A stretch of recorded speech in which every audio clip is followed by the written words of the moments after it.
Olá, meus queridos e queridas, muito boa tarde a todos vocês. Hoje, depois de quase 2 anos de programa, eu tenho a honra, a alegria e a felicidade de trazer aqui não apenas um profissional, mas um amigo. Nossa relação começou num momento... Estranho falar nossa relação, mas começou num momento muito conturbado da minha vida. Foi ali por meados de 2013, entre 12 e 14, eu não lembro mais o ano exato, talvez ele se lembra. E eu trouxe ele aqui, por quê? Para falar da importância de um bom profissional ao seu lado. Como que a gente se aproximou? Eu tinha uma empresa que estava fechando e, enfim, entre todos os problemas da empresa, eu tive diversos colegas dele. Talvez se eu tivesse conhecido ele um tempo antes, eu não teria fechado. Mas diversos problemas na empresa, diversas situações, e eu tive diversos colegas dele que me auxiliaram mal, não me auxiliaram, e alguns me deixaram mais tensos do que eu já sou. Eu ainda lembro, e ele ainda fala isso até hoje, as coisas vão se resolver. E eu lembro que quando eu eu liguei para ele, ele me escutou e falou que meu problema seria resolvido, e foi exatamente como ele falou. E depois, há uns anos atrás, eu acho que em 2017, minha mãe teve enfim, um problema na receita. Liguei para quem? João Adalto, que aí ele destacou uma colaboradora dele para ajudar minha mãe, e assim, ela teve a restituição exatamente como a menina falou, no dia que a menina falou, e tudo foi resolvido. Inclusive, ele é um parceiro meu aqui no programa, sempre aparece aí no fundo, agora não está aparecendo mais porque a gente mudou o estúdio e eu ainda não consegui acertar isso lá no novo estúdio, mas ele é o João Adalto, da Tecnofisco Contabilidade. João, apresente-se ao grande público, por favor. Boa tarde a todos, boa tarde, Josué, obrigado pelas palavras, pela parceria, a amizade que a gente tem aí de alguns anos, né? Posso dizer até vários anos, e a gente vem enfrentando aí várias situações econômicas, fiscais e até mesmo pessoais. E é um prazer estar com você aqui hoje. Obrigado pelo convite. Imagina, eu que fico super feliz em tê-lo aqui no programa, agora não só como apoiador, mas como entrevistado, né? Que eu acho que você colocou a mão na massa agora, né? Exatamente isso. Eu vou lá para ver o que esse cara faz com o meu nome toda segunda-feira. Mas cara, eu acho que essa fala inicial é muito importante, até porque muita gente quer um contador, você é contador, mas às vezes também quer um advogado, sua esposa é advogada, eu tenho certeza que ela é muito uma profissional talentosíssima, mas elas ficam perdidas, porque tem profissionais e profissionais. E às vezes, dependendo do profissional que você contrata, ao invés dele te ajudar, ele te sufoca, ele te deixa mais tenso, ele te deixa mais nervoso. Eu sou economista, mas eu entendo que existam algumas profissões, contador e advogado. Qual que é a sua função? A sua função, na minha ótica, é acalmar o seu cliente, porque ele já vem com tantos problemas quando ele chega ao seu escritório, que se você se transformar em mais um problema na vida dele, não tem sentido ele querer seguir com o seu trabalho. E quando você recebe esse cara e, para além do trabalho técnico, você consegue acalmá-lo e mostrar para ele que tem uma saída e tem um caminho para ele resolver o problema, o cara ele vai ficar contigo, vai indicar, inicia-se um bom relacionamento. Eu sempre pensei, até quando eu tinha minha loja, que a relação empresário-cliente, ela não é só aquela relação de balcão. Eu acho que ela ultrapassa o balcão no sentido de que você precisa ouvir o seu cliente, entender o que ele quer e ofertar para ele além do que ele está pedindo. Exatamente isso, Josué. A contabilidade, ela, podemos dizer que ela é a linguagem dos negócios. Ela é aplicada para tudo na nossa vida e ela mostra, né, qual é a saúde da sua empresa. A minha empresa está bem economicamente, comercialmente falando, ou até mesmo na publicidade. E nas questões jurídicas, tributárias e afins, né? Então, nós conseguimos ter ali um termômetro para saber, está dando lucro? Está dando prejuízo, né? Como é que você vê isso? E, através das demonstrações contábeis, a gente começa a ter a possibilidade de tomar algumas decisões, e decisões seguras, né? Não é meramente dizer, vou fazer tal coisa porque eu sonhei com isso, ou meu amigo falou, ou alguém fez e deu certo. Não existe uma receita pronta. Então, nós vemos que cada um ali, cada empresário, mega empresário ou pequeno empresário, ele tem a sua receita, ele tem o seu jeito de fazer, embora nós tenhamos regras contábeis, fiscais, tributárias e assim vão, né? E com isso, o nosso papel como profissional da contabilidade é dar um norte. Agora, o restante é totalmente com o empresário. Microempresário, grande empresário, mega empresário, ele tem as diretrizes, mas como seguir isso depende exclusivamente dele. E me fala uma coisa, e dentro disso que você está falando, qual que é a importância da contabilidade para o pequeno empreendedor? Porque hoje o cara está começando, sei lá, ele abre a famosa portinha na rua de casa, abre alguma coisa na garagem, ou enfim, um negócio muito pequeno. Ele acha que ele não precisa do contador. Qual que é a importância de ter um contador contigo logo no início da sua jornada, mesmo sendo MEI? Olha, é super importante, porque vai fazer toda a diferença na vida desse microempreendedor, como podemos dizer. Porque com uma contabilidade, as decisões a serem tomadas já não são simplesmente, eu sou muito pequenininho, ninguém vai ligar para mim. Não é isso. Ele já vai pensar como alguém que existe. Ou seja, ele tem um CNPJ, ele tem uma personalidade jurídica, que nós devemos dividir isso, né? Da pessoa física para a pessoa jurídica. São coisas distintas. Ou seja, a empresa tem vida própria, na qual ele é um administrador. Quando ele tem uma contabilidade efetiva desde o começo do seu trabalho, ele vai seguir, vai crescer, vai passar pelos processos de desenquadramento de MEI para microempresa ou o que for, ou até mesmo abrir novos negócios, mas isso já vai ser com uma forma mais ajuizada, ajustada. Podemos dizer que o negócio vai ter raízes, e às vezes raízes sólidas, né? No nosso país, a gente vive uma insegurança jurídica que é muito grande.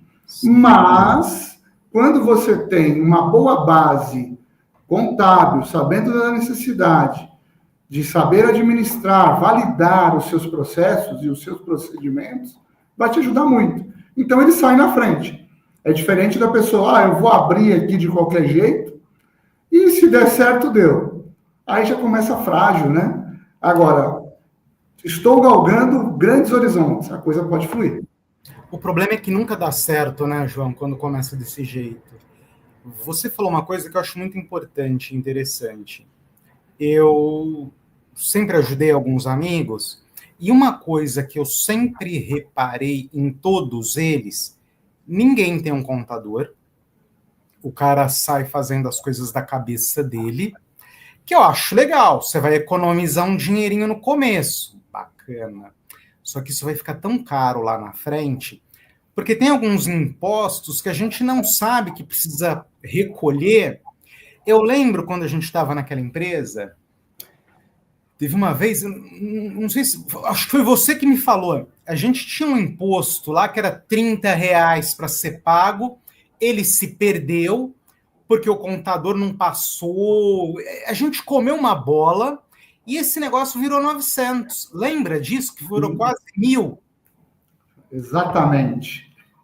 E eu falei, gente... E aí é um problema. E para além disso, você tem um outro problema no Brasil também, que aí eu não sei se vai ser se vai ser uma derivada do porte, mas muitas pessoas que eu já conversei e ajudei, o que acontece? Tem a conta corrente da empresa e o cara usa a conta corrente da empresa como se fosse a conta corrente dele, sob o argumento de que se a empresa é minha, o dinheiro que está lá também é meu, mas não é, João. Exatamente. Esse é o erro básico de todo pequeno empresário e até mesmo grandes empresários que já estão no mercado há muito tempo. É a confusão, né? Eu não vou nem falar de confusão patrimonial. Então, estamos mais ou menos nessa linha, mas é na questão financeira mesmo. É misturar as posses, o dinheiro, os bens e assim por diante, da empresa com a pessoa física. E é onde se perde. Porque o que é da empresa, e o que é dos sócios ou do empreendedor é dele. Esse é um dos principais requisitos que, acredito eu, que para todo pequeno empreendedor ou microempresário, deveríamos partir daí. São coisas distintas, você criou uma personalidade jurídica, que é uma empresa, e depois disso, ela vai caminhar e você vai seguir o caminho, e vai colher os frutos desse trabalho. Mas não quer dizer que toda a operação é sua ou é uma coisa unificada, né? Esse detalhe é super importante. E parece um papo idiota que a gente está falando, né? Mas quando você... Sim. Eu acho que você deve ver isso muito mais do que eu. Quando você vai conversar com as pessoas no dia a dia, você vê que existem tantas pessoas que fazem essa mistura patrimônio e caixa que vira uma bagunça no final do dia e aí a empresa começa a não andar. Exatamente. O grande erro do pequeno empresário já começa por aí. Alguns falam, né? Tem até aquelas frases meio que são clichês, né? Os 2 primeiros anos, se passar, a empresa vai sobreviver, ou coisa do tipo. Mas se seguirmos algumas regras básicas, né? A primeira delas a gente já destacou aqui. Não misturar o que é da empresa com os sócios, ou com o sócio, ou com o empreendedor. O nome que a gente quiser dar aqui dentro da realidade de cada um, né? Esse é um requisito básico, já é o primeiro sinal, porque às vezes eu não estou bem financeiramente, comercialmente, de saúde, e aí vai, né? Cada um com as suas questões pessoais. Mas a empresa, ela está no mercado, ela tem que estar bem. Mas a empresa sou eu. Puxa, se a empresa é você tem que fazer, ou pelo menos demonstrar, que ela tem uma saúde comercial e assim por diante, para que o seu cliente ou o seu tomador de serviços fique à vontade e também acredite, né, no seu trabalho, no seu potencial e na sua força de negócios. Então, você vê, não são requisitos extremamente difíceis, mas eles têm que ser vistos, têm que ser lembrados, e até mesmo avaliados. Né? Me fala uma coisa, como é que você está vendo essa coisa da reforma tributária? Porque dentro disso que você falou, que as empresas duram em média 2 anos, muita gente joga essa culpa, parte dela na carga tributária, que eu sei que é alta, eu sei que é elevada. Mas como é que você está vendo essa reforma? Quem seria o maior beneficiado? Como que você vê tudo isso? Olha, muito interessante essa sua pergunta. A reforma tributária, nós estamos vendo muitas pessoas profissionais. Olha, a reforma vai te pegar, o leão, né? Coisa do tipo, a Receita Federal, a unificação entre Receita, Estado e município, que cada um tem ali a sua tributação e as suas próprias legislações, né? Nós vemos que não devemos ficar extremamente preocupados. Vou ser fiscalizado, terei problemas, porque tudo isso está sendo avaliado, é matéria de estudo, muitas coisas vão acontecer. Mas qual é o ponto principal da reforma? Simplificar, unificar os tributos e reduzir a guerra fiscal.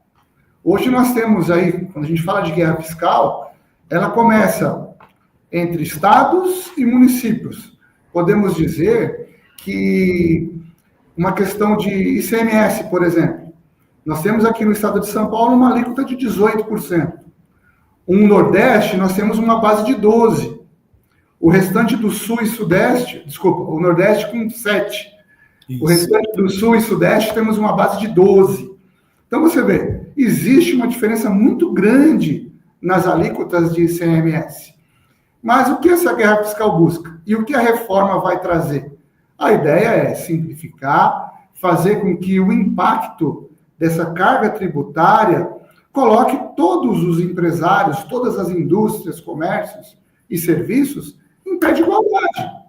Porque hoje existem, né? Tem imposto, tem tributo que a gente não sabe nem a sigla, nem o nome, mas ele existe. Né? E a gente que tem um escritório que podemos dizer que é uma clínica geral, atendemos todos os segmentos e no Estado, no Brasil inteiro, temos que estar por dentro. Então, a reforma tributária, analisando por esse ângulo, vai ser interessante, porque nós vamos estar falando do mesmo assunto. Então, nós vamos ver que os setores industriais, comerciais, terão as suas tributações, seus impostos, suas taxações dentro deles, mas como é que nós vamos avaliar isso? Esses são os detalhes da nossa legislação, que é por isso que todos os governos aí vêm jogando, né? Vai acontecer uma reforma. Como e quando? Um exemplo muito interessante disso, Josué, veja o seguinte, quando a gente fala, por exemplo, de indústria, né? Vamos falar de 3 indústrias, vamos falar, né? Nós temos a indústria têxtil, uma indústria metalúrgica e uma indústria alimentícia.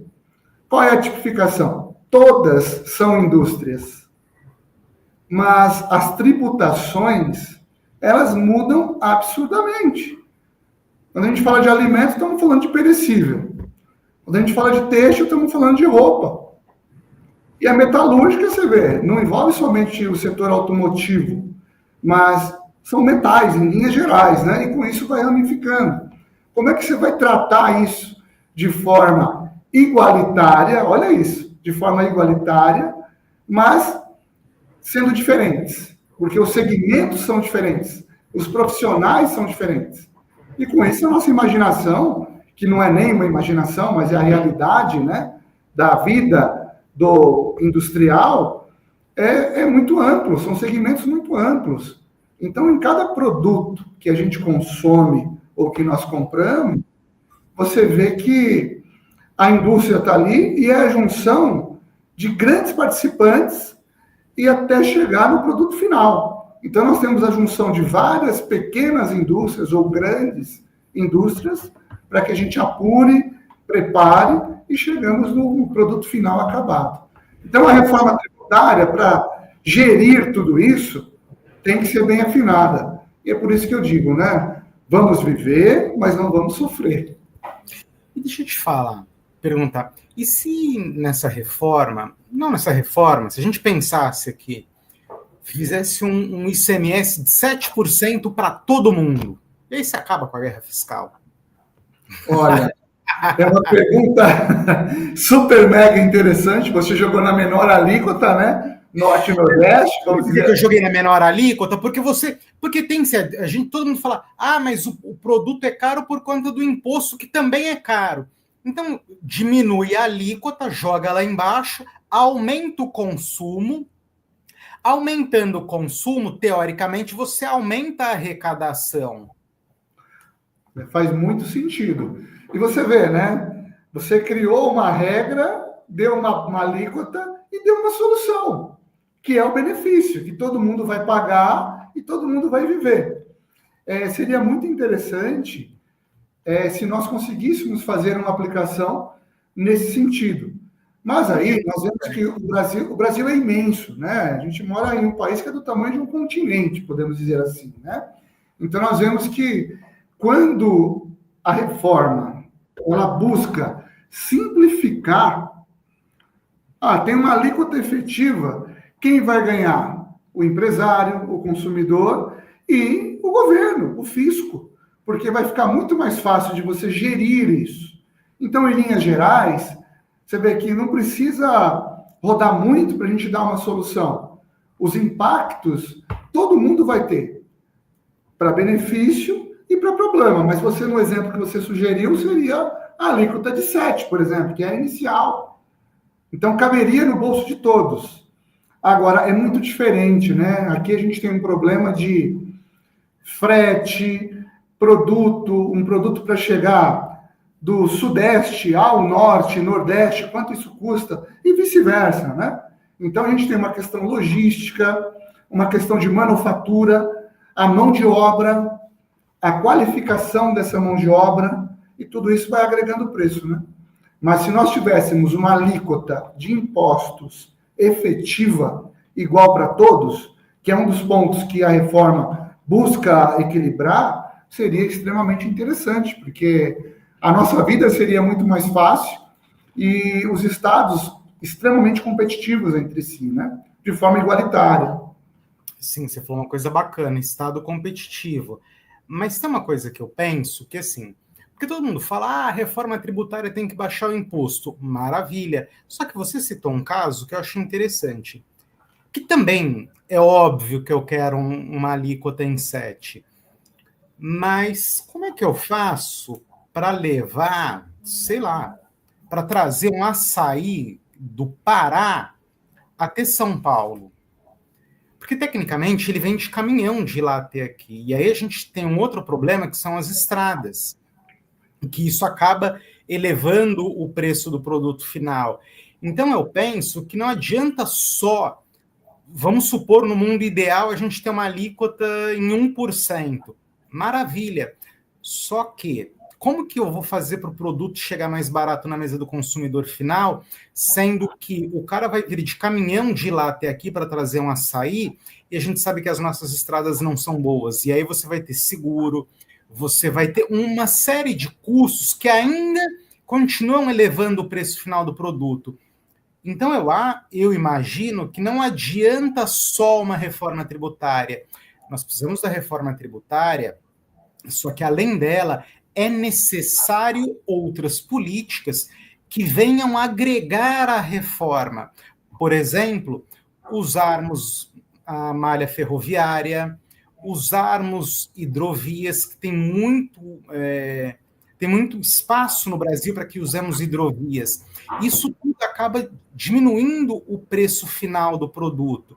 Porque você fazer só a reforma tributária, eu acho que não resolve.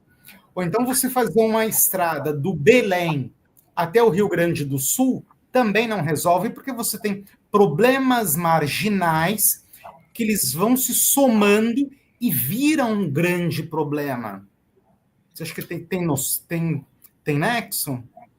Total, exatamente isso. O nosso país é imenso e nós vemos que essa diversidade que nós temos de produtos entre os estados e culturas, e assim vai, né? Mas quando a gente fala de ter uma alíquota efetiva e uma base fiscal igual para todos, quando a gente equilibra isso, as coisas passam a caber no bolso.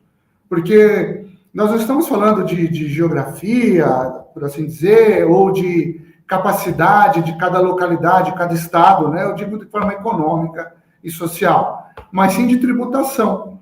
Então, quando você equilibra isso e você faz com que as empresas, grandes empresas que vão gerar emprego, subsídio, dentre outras coisas, migrem para estados mais distantes, você vai fazer com que as pessoas locais trabalhem na sua região, na sua cidade ou próximo a ela. Então, você vai resolver um problema social. Agora, quando você fala de reforma tributária, qual é o intuito efetivo disso? É simplificar e o contribuinte, nós, que todo mundo é contribuinte, busca o quê? Uma redução tarifária. Agora, se a gente tiver uma reforma que vai onerar, você vê que já é um processo que já começa com uma descrença absurda, que é o que nós estamos vendo, né? Na internet, em redes sociais. Você que não pega nota fiscal, você que não emite nota fiscal, você que não pede. Então, nós vemos que existe uma questão também que ela é cultural. Então, nós vemos que o Brasil tem essa situação vívida, né? Então, ninguém pede nota fiscal. Se nós invertêssemos essa possibilidade no fato gerador, no balcão, olha, eu comprei um café automaticamente vai ser gerado um cupom e ele vai ter tributação. Então, nós vemos que nos Estados Unidos e Europa, não quer dizer que seja melhor, mas nós já temos a tarifação direta. Então, quando você chega numa vitrine e você vê, olha, tal produto custa X valor, quando você vai ao caixa pagar, X valor mais impostos. Ou seja, já é tarifado, já é tributado na fonte, na hora que você gerou ali a operação, a compra. Aqui nós temos diferente. Você fatura, manda para a contabilidade por XML, por captação e assim vai. É gerada uma guia, é autodeclaratório e é feita a tributação. Então nós vemos que, poxa, precisa ir tão longe para você melhorar isso?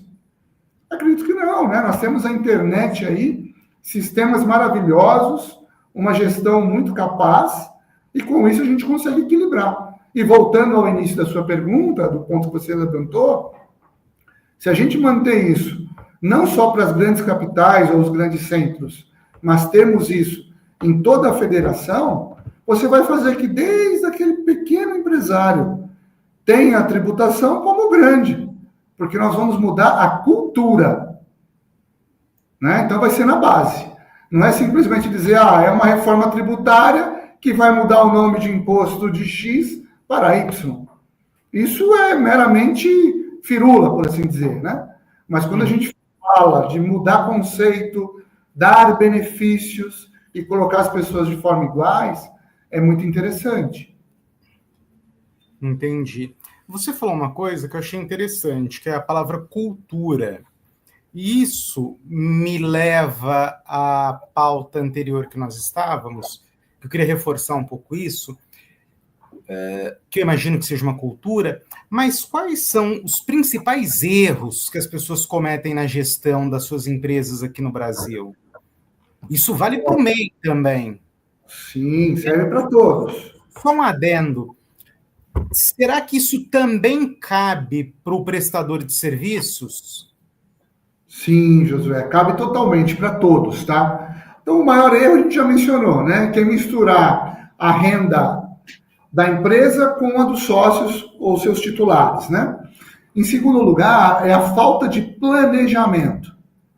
Então, a maioria dos empresários ou microempreendedores, prestadores de serviço, eles não se planejam, ou seja, eles vivem o hoje.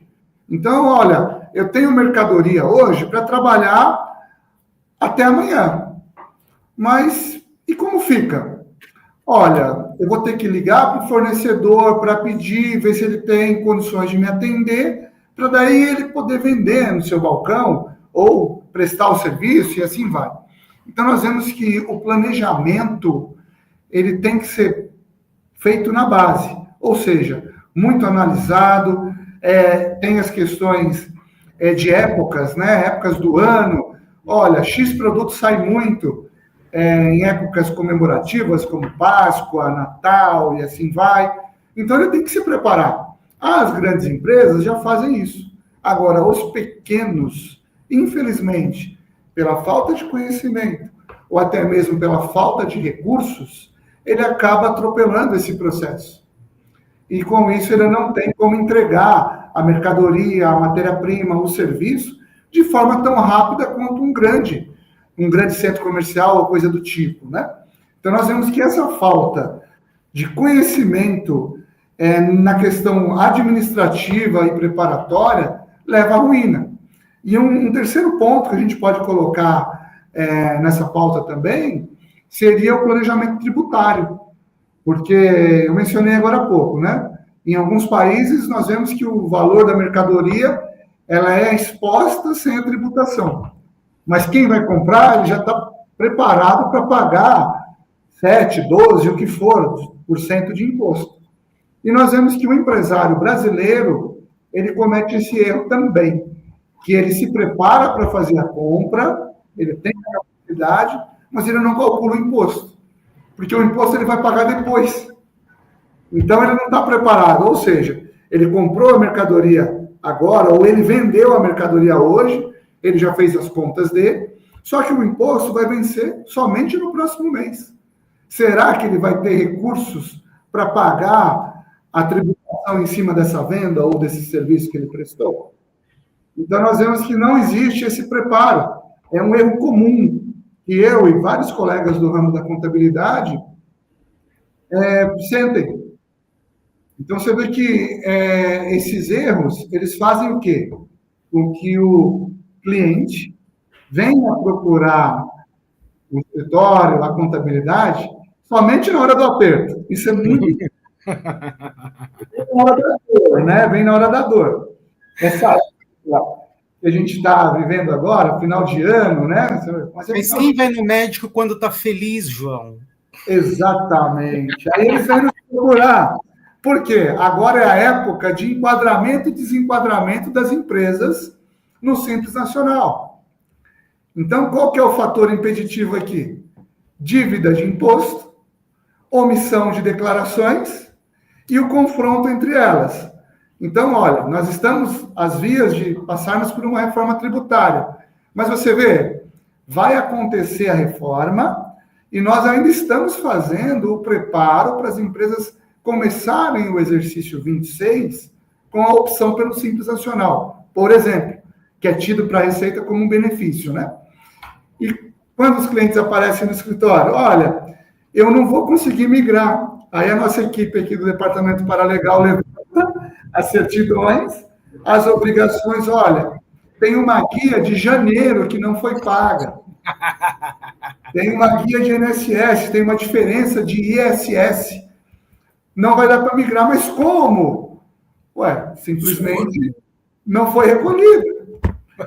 Se não foi recolhida, então, ó, recalcula, avalia, parcela ou vamos pagar. Você vê que tudo roda e corre na organização, no planejamento e saber como a sua empresa está no frigir dos ovos, né? É muito interessante. Mas, sabe, você falou uma coisa, você falou duas coisas, que inclusive eu escrevi um artigo sobre isso há um tempo atrás, que eu mencionava exatamente isso. Educação e preparo. O brasileiro, via de regra, como que o cara abre uma empresa no Brasil? Qualquer pessoa. Na maioria dos casos, a pessoa tinha um emprego estável, foi demitido, não consegue arrumar um novo trabalho. Aí o que acontece? Vamos usar um exemplo X. Olha, eu sou um cara que sabe pintar carro. Aí o cara vai lá e abre uma funilaria. Só que ele sabe pintar carro, mas ele não sabe fazer a gestão do negócio. Então, pelo fato dele ser um bom pintor de veículos, mas lembrando que ele trabalhava num escritório X qualquer. Sim. Dele ter uma afinidade com funilaria, ele vai lá e abre. Por acaso, dá certo. Ninguém sabe por quê, mas dá certo. Só que aí ele começa a se perder exatamente aqui, educação e preparo, que é tudo isso que você está falando. Porque o brasileiro lá na escola, ele já não tem preparo algum, porque qual que é o grande fetiche no Brasil? É você entrar numa empresa hoje e, teoricamente, morrer nela, correto? Sim. Ou o fetiche máximo é você prestar um concurso público e viver no serviço público. Só que aí, em algum momento da vida, a pessoa perde essa... Se for um serviço público, ela vai abrir uma empresa quando ela estiver se aposentando. Mas você entende que ninguém está preparado para abrir uma empresa. Exatamente isso, Josué. Esse preparo para empreender, para ser empresário, tem que ser elaborado aos poucos. Não é do dia para a noite que você vira a chave, salvo se você já lida nesse mercado, né? Se você me permite, eu vou compartilhar uma experiência de alguns anos atrás, vários anos atrás, que aconteceu o seguinte, bem dentro do que você está trazendo. Nós temos escritório há muitos anos, né? E com isso veio até nós um casal, 2 bancários. Os 2 haviam sido demitidos, olha só, demitidos de um grande banco da época, e nessa demissão, olha, nós fomos demitidos, a vida inteira trabalhamos em banco, éramos funcionários de carreira, e o banco foi comprado por um outro, e com isso nós sofremos o corte. E nós estamos querendo, olha só que interessante, abrir uma empresa para que nós possamos fazer fraldas descartáveis e absorventes femininos. Muito legal. Falei, puxa, mas vocês são bancários, são da área de banco, economia e tal, e vão entrar na indústria. Muito legal. Aí, olha, vamos avaliar, vamos fazer algumas contas. E aí é aquela parte que você tem que ter uma sensibilidade para falar com o seu cliente. Porque se o cliente vem, eu vou abrir a empresa, maravilha, vamos abrir essa empresa, vai dar certo e vai seguir. Mas qual era o ponto aqui a gente avaliar? Esse cliente não tinha experiência nenhuma comercial e muito menos industrial. Aí ele nos disse, o casal nos disse, né? Olha, nós vamos abrir essa empresa e o próprio fabricante das máquinas vai nos indicar o fornecedor da matéria-prima e vai comprar a nossa produção. Aí a conta não foi tão complexa, né? Foi simples para a gente fazer. Bom, para o seu produto chegar na prateleira, quanto ele vai custar? Ah, vai custar X valor. E o seu concorrente mais simples, que já está na prateleira, quanto custa? Aí foi a hora que ele pensou, olhou para a esposa, o olho encheu de lágrimas. Aí eu falei, ó, o fabricante com a marca mais em conta, que já está nas gôndolas do mercado, são mais em conta o custo fabril dele do que o de vocês. Como vocês vão ser competitivos? E vou além. Como vocês vão investir a rescisão de um contrato de trabalho que vocês tiveram durante muitos anos, de uma vida, em uma possibilidade? Aí o casal olhou um para o outro, vamos avaliar melhor? E assim, foi muito chato, porque acabou jogando água no chopp deles, mas hoje... Chato. Não entendi, desculpa. Você vira um cara chato.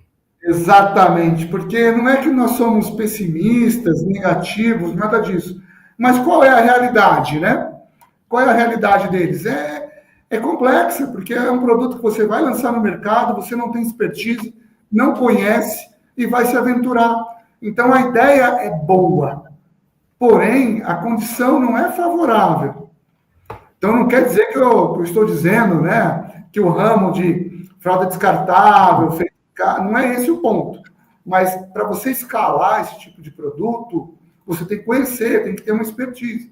E hoje, né, esse casal voltou para o mercado, trabalham no sistema bancário, financeiro, e seguem a vida.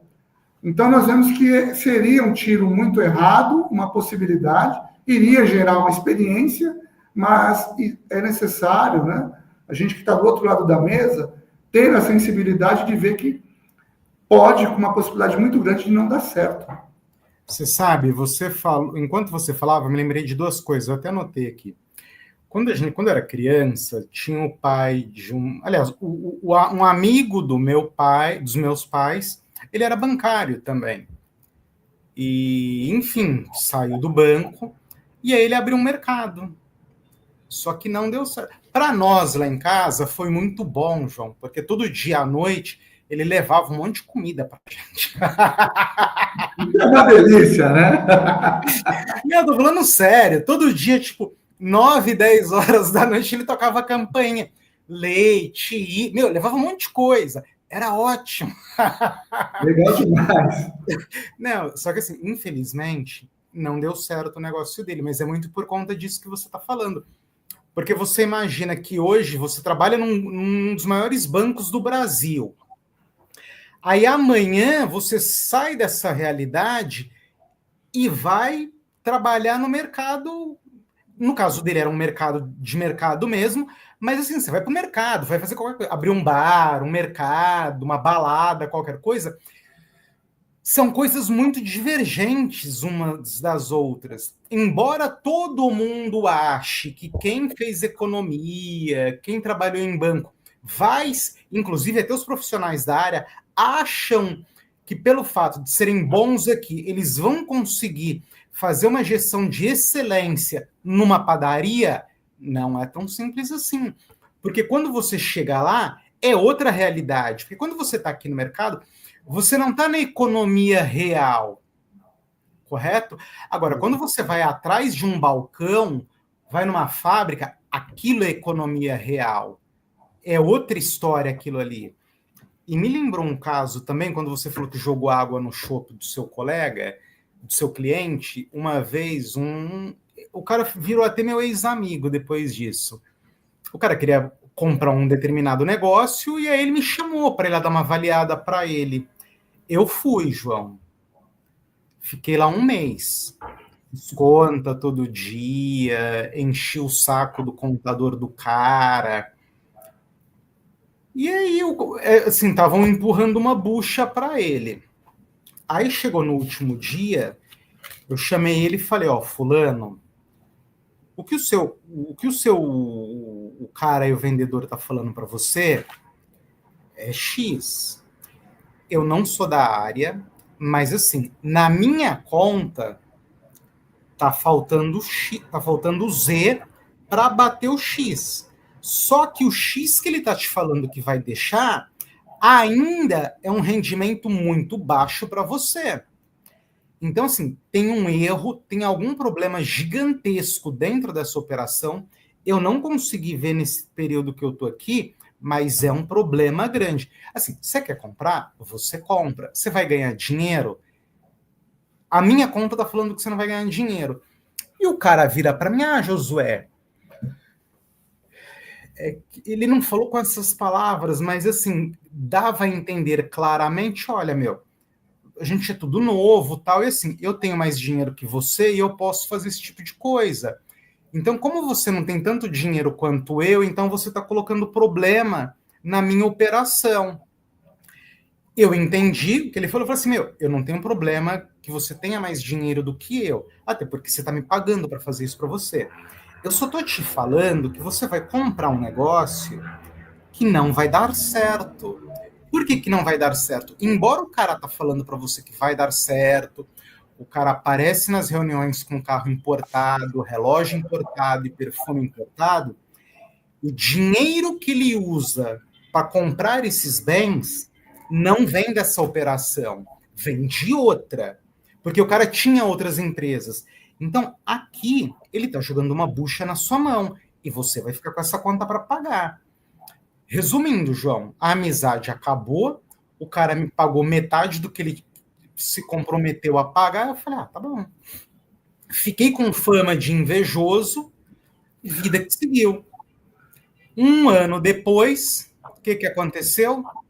Pô, Josué do céu, eu não sei o que eu faço agora. Aí eu falei, então, ó, isso eu não sei também, né, porque eu falei para você o que estava acontecendo, mas você não acreditou. Você achou que eu estava com ciúmes do seu dinheiro.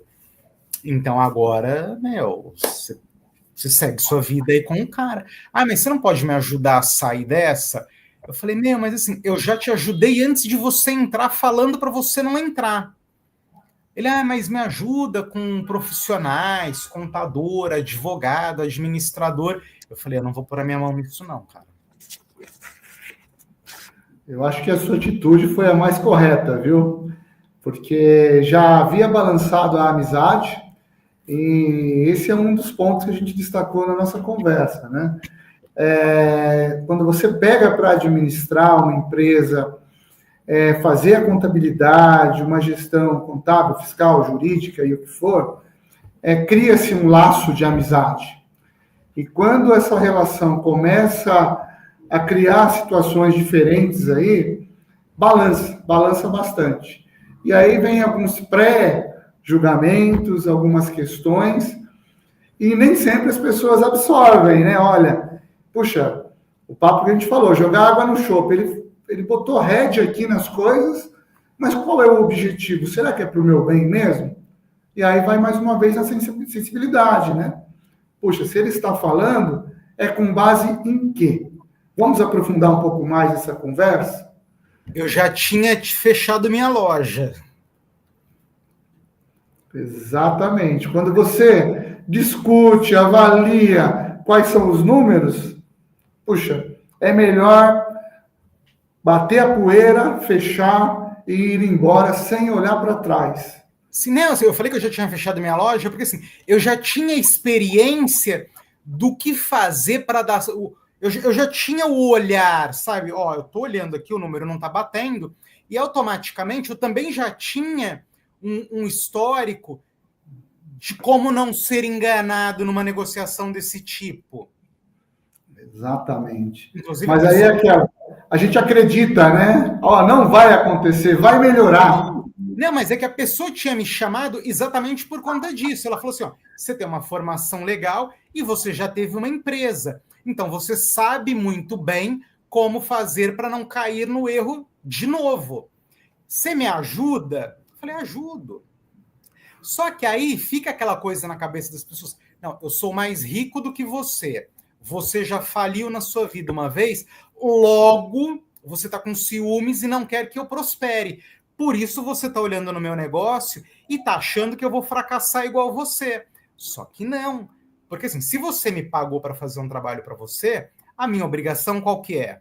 É fazer o trabalho. Falar, ô João, você quer comprar esse carro, mas ele tá ruim, cara. Entende? E aí eu acho que não compete a você ficar pensando, não, mas eu sou mais rico do que ele, mas ele já isso, ele já aquilo. E aí as pessoas confundem essas coisas e não olham a questão profissional do número, porque fica aquela coisa, né? Tô pegando uma pechincha, vou começar um negócio, vou começar a empreender, mas ao mesmo tempo, eu acho que as pessoas têm essa dificuldade em ouvir o não. Sim. As pessoas sofrem muito, né? Quem fala o não, ele sofre, ele se bloqueia, né? Se sabota. E quem vai ouvir o não, não está preparado também, né?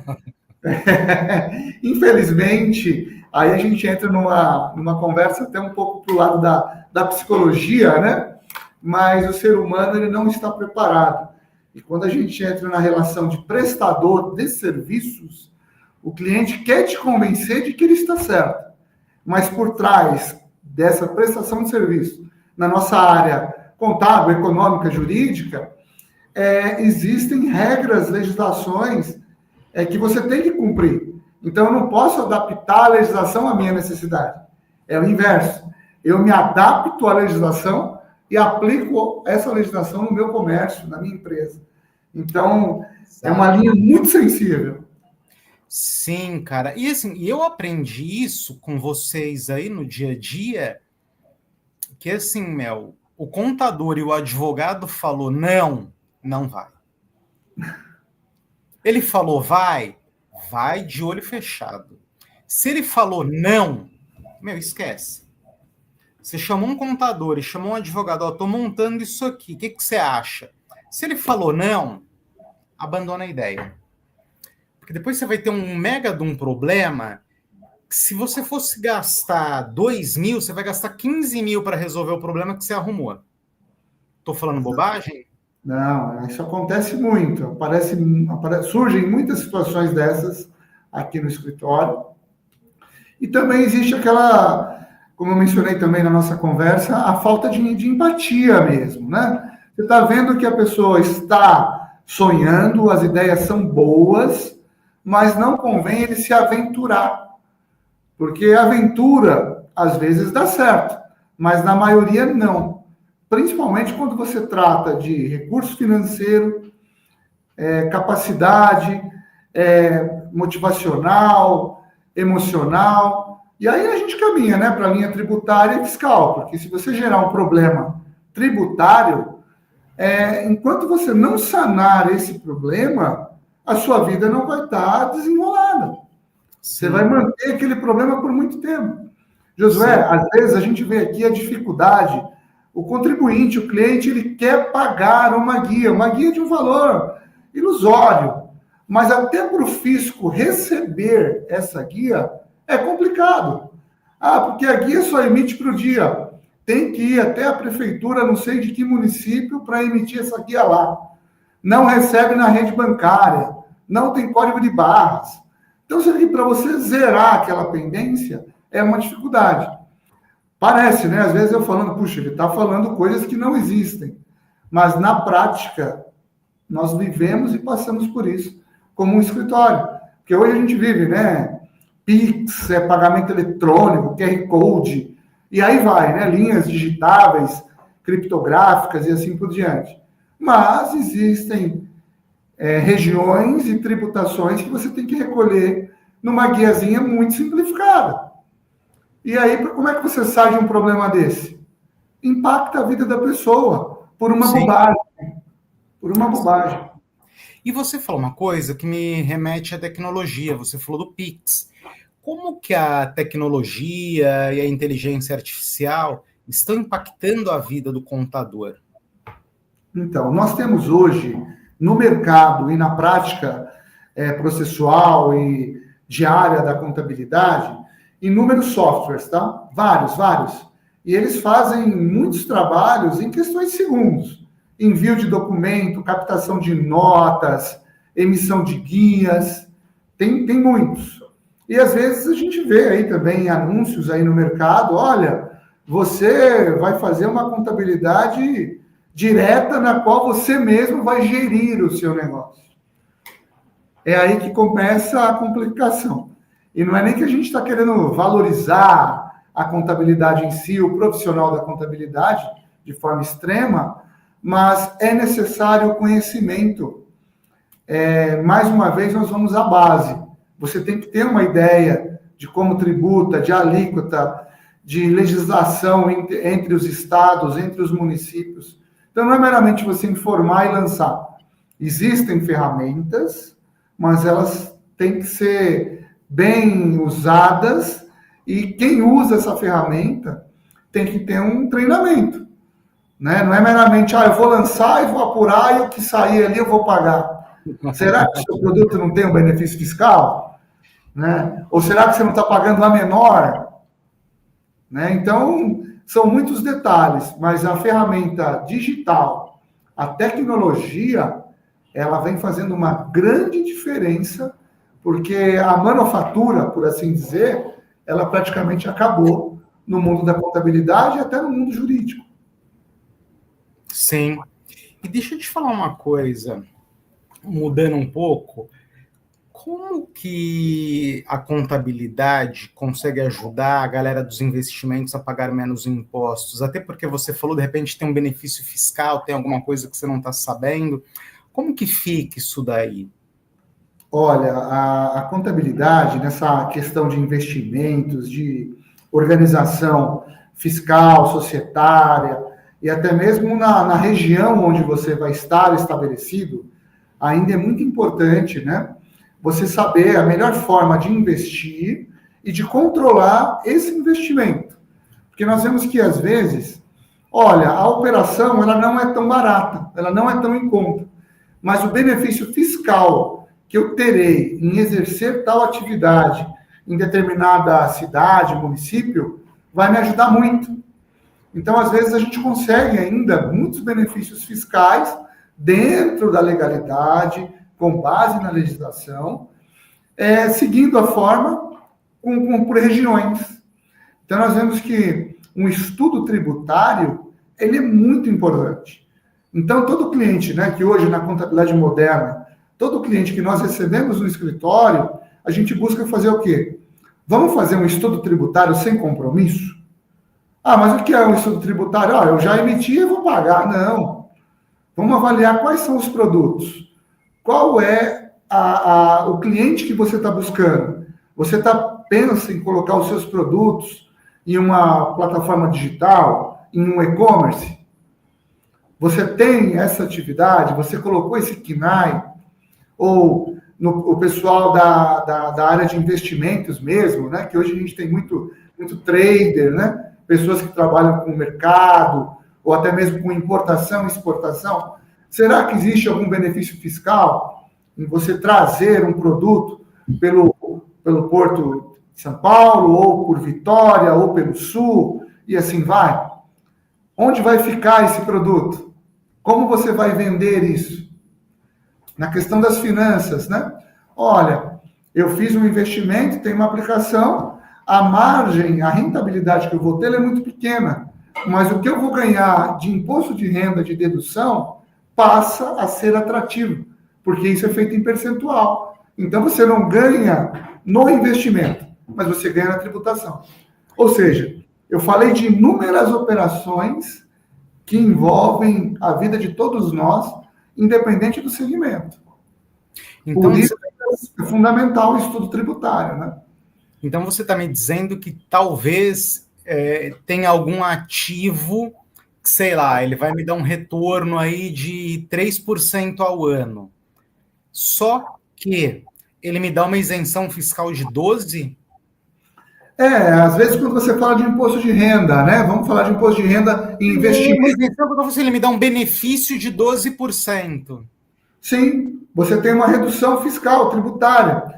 Dependendo do produto, você tem um diferencial de alíquota, né? Se vamos falar de produto que você vai trazer, né? Então, ó, eu trouxe pelo Porto de Santos, ou eu trago essa mercadoria pelo Espírito Santo, por Vitória, eu vou pagar ali um ICM de 12, por exemplo. Mas onde você vai vender esse produto? Em São Paulo? Esse produto tem algum acordo comercial de manter os 12? Ou quando chegar em São Paulo, você vai ter que colocar na alíquota de 18, pagar 6% de DIFAL, que é o diferencial de alíquota? Essa é uma situação. Então, olha, se eu calcular a logística, a importação em si, se eu tiver que pagar mais 6%, é melhor eu trazer para o São Paulo mesmo. Agora, se para esse produto nós temos um acordo entre os estados e manter a alíquota de 12 e não a de 18 de São Paulo, no exemplo prático, nós vamos ter uma economia real aqui e vai tornar a sua empresa competitiva. Uhum. Tá? Mudando um pouco, quando a gente fala de investimentos, olha, tal investimento ele é isento de imposto de renda. Mas, puxa, eu tenho um outro investimento, XY investimento, mas eu tenho que pagar o IR. Qual é a sua realidade? A sua base de IR está em 12,5%, 17,5%, 22,5%, 27,5%, que é o teto. Olha, a minha realidade, eu pago uma alíquota ali entre 17,5%. Olha, é melhor você ganhar menos no investimento, mas ter a isenção de IR nele. Você vê que, para a questão de investimentos, você tem que saber qual é a sua realidade, onde você está nas bases de imposto de renda, e dentro dessas bases, qual é a tributação que vai ser colocada para você. Então, o nosso país ainda tem essas coisas que você tem que analisar o produto, que pode ser um investimento ou uma mercadoria. Mas você sabe que isso que você está falando, tem muita gente que nunca parou para pensar nisso. Você acabou de falar, olha, eu vou fazer um investimento que, sei lá, eu vou ganhar 3% ao ano. Eu estou falando de investimento, de comprar algum ativo financeiro. Ok. Eu vou ganhar 3% ao ano nesse investimento. Só que ele vai me dar uma isenção fiscal de X. Só que aí o cara não compra esse aqui porque ele está dando 3%. Ele vai comprar um que está dando, sei lá, 5% ao ano, e que muitas vezes ele ainda vai ser tributado no final do ano. Exato. Porque o cara, ele não olha essa coisa global, né? Ele só olha, ó, quanto que eu estou ganhando. Ele só vai no valor final, Josué. Infelizmente, essa cultura, ela temos aqui. Então, ele vai no valor final e quanto vai me dar? Puxa, é matemática básica. Se aqui eu tenho uma rentabilidade de 3% ao ano e X investimento tem 7%, obviamente vai no 7%. Mas a tributação dentro desse investimento de 7%, ele pode levar toda a sua lucratividade.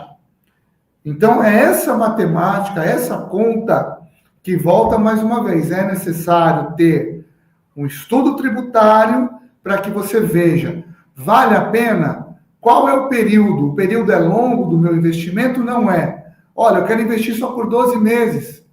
Será que cabe para você? Então, a contabilidade hoje, ela não é simplesmente fazer uma apuração e gerar uma guia. Então, você tem que trabalhar com estratégia, com uma análise de tributação, análise econômica, fiscal, para que você conduza o seu cliente para um caminho que às vezes não é o que ele quer, mas dentro da regularidade, da legislação, ele seguir aquela base. Entendi. E deixa eu te falar, indo para o final do nosso bate-papo, o que você diria para um cara que está no primeiro semestre da faculdade de contabilidade agora? Olha, a minha sugestão, o que eu digo para um profissional desse, ou um estudante que está buscando a área, a carreira contábil, estude muito, busque conhecimento cada vez mais, tá? Porque o conhecimento é uma coisa que você aprimora e você vai desenvolvendo esse conhecimento. A contabilidade, ela diversifica de uma forma muito grande e maravilhosa. Muitas pessoas dizem, não, essa profissão, ela vai acabar, vai entrar a inteligência artificial, vai fazer tudo sozinho. Mas não é tão simples assim. E a carreira de contabilista, ela te abre caminho para que você seja um contador de um escritório, de uma empresa, um perito contábil, né? Você pode fazer a contabilidade agrícola, a contabilidade bancária. Então, ela ramifica em inúmeros segmentos que tem ali o seu regimento, as suas bases, e tudo é contabilidade. Então, tem espaço no mercado para todos os profissionais, mas o que acontece hoje? O que eu sugiro, né, como contabilista há mais de 30 anos, é que quem vai entrar na área hoje, aperfeiçoe e esteja ligado nas possibilidades e, principalmente, que é o que falta hoje no mercado, estudo e análise tributária. Cada cliente, cada empresa, ela é única. Elas não são iguais. Gestão diferente, produtos diferentes, administração, família, cultura, é totalmente diferenciado. Por isso, exige-se uma contabilidade personalizada. Esse é o foco que eu dou para quem está ingressando no mercado. Entendi. E me fala uma coisa, o que você diria para aquele brasileiro que está do outro lado da tela? Tem o que quer e tem o que precisa organizar a sua vida financeira e contábil.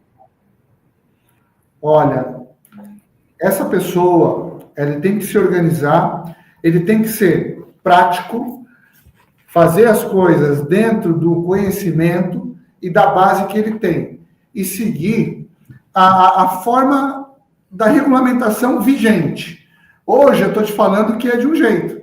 Amanhã ou daqui uma semana isso pode mudar. Então, usar aplicativos, usar planilhas, até mesmo um simples caderno, é fundamental. Isso para o pequeno, para o grande, para o médio empresário, né? Então, nunca deixar de guardar os documentos, eles têm uma validade, tem um período aí de 5 anos, né, para que tenha-se uma prescrição. Então, nós vemos que quando a pessoa se organiza, ela se ajusta para prestar tal atividade, em grande escala ou em pequena escala, é essencial controle e administração. É um pouco chato, às vezes, né, porque é muito metódico, eu não consigo me organizar, mas se você não sabe a operação que aconteceu ou não registrou a operação que aconteceu há uma semana atrás, imagina 1 ano, 2 ou 5 anos. Então, se você não tem esse controle, esse registro, vai chegar um fiscal, você vai ter que apresentar, você vai ter a documentação. Poxa, eu não sei, eu não lembro, eu perdi. Aí a tecnologia ajuda, mas se a pessoa não lançou, como é que você vai saber o que foi lançado? Então, eu recomendo para todo contribuinte, pequeno, grande, médio, empresário ou microempresário, que tenha essa organização. Maravilha. É isso, João. Fico muito grato a você que esteve aqui com a gente nesses 60 e poucos minutos. Já te convido para voltar mais vezes, a casa é sua. Agradeço também a equipe da Tecnofisco, que sempre me atendeu com muito carinho. E agradeço também ao pessoal que está assistindo agora aqui a gente, ao pessoal que vai assistir daqui a pouco. Ah, pessoal, João, só um minuto, é um jabazinho. Gente, esqueci de falar. Minha irmã sempre fala, José, você tem que pedir as coisas. Meu podcast, ele é candidato pelo segundo ano consecutivo ao prêmio de melhor podcast do Brasil. Eu vou pedir para o Júlio colocar o link aqui daqui a pouco, e eu conto com os votos de todos vocês para, mais uma vez, sermos vitoriosos nessa empreitada. É isso. Josué, obrigado pela oportunidade. Eu fico à disposição, até aqui no Fisco, está à disposição dos amigos, dos colegas, do pessoal que nos assiste. E conte com a gente, foi um prazer estar com vocês. E vamos aguardar outras possibilidades aí, novos convites, Josué. Muito obrigado. Maravilha, obrigado. Tchau, tchau.